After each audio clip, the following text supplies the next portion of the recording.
శ్రీ గురుభ్యో నమః. వృషభ రాశి వారికి ఈ రాశిలో కుజగ్రహ సంచారము, ద్వితీయంలో బుధగ్రహ సంచారము, తృతీయంలో రవి గురువు, షష్టమ స్థానంలో శుక్రుడు నీచ స్థితి, లాభస్థానంలో శనేశ్వరుడు వక్రిచున్నారు, దశమ స్థానంలో రాహువు. స్త్రీలతో ఇతరితర విషయాలు మాట్లాడేటప్పుడు, అంటే వాళ్ళకి సహాయం చేసేటప్పుడు కావచ్చు, లేదా వాళ్ళ పరిస్థితుల గురించి మాట్లాడుతున్నప్పుడు కావచ్చు, మర్యాద లోపించకుండా జాగ్రత్త వహించండి.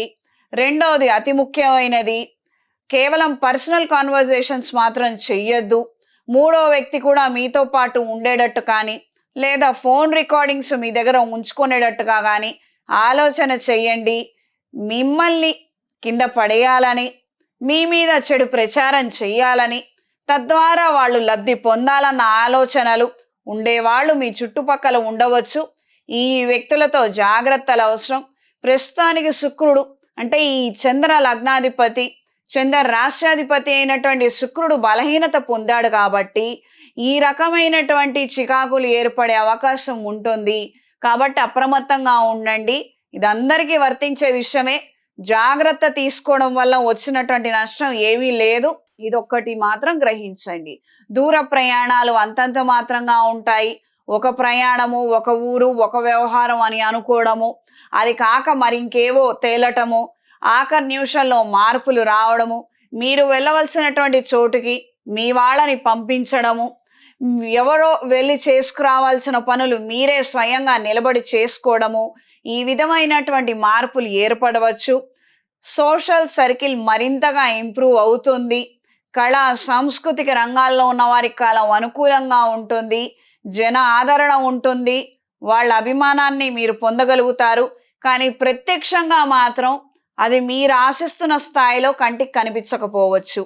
ఈ వారం పరిహారం, సుబ్రహ్మణ్య స్వామి వారికి విశేషమైనటువంటి ఆరాధన చెయ్యండి.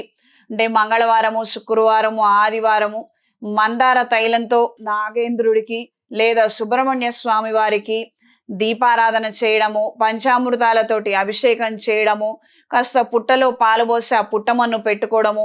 ఎందుకంటే కుజగ్రహ సంచారం ఈ రాశిలో ఉంది కాబట్టి ఆయన వల్ల మీరు పొందవలసినటువంటి మంచి ఏదైతే ఉంటుందో అది ఈ గ్రహస్థితిలో పాసిబుల్ అవుతుంది. కాబట్టి ఈ విధంగా చేయండి, కలిసి వస్తుంది.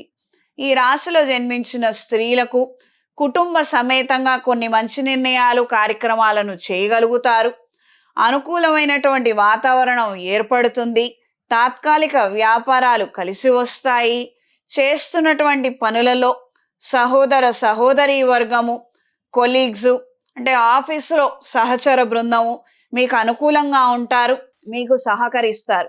కొన్ని కార్యక్రమాలు మీ చేతుల మీద నిర్వహించాలన్న ఆలోచనలు ఏర్పడతాయి. తత్సమ్మతితమైనటువంటి అంశాలు, వనరులను ఏర్పాటు చేసుకోగలుగుతారు.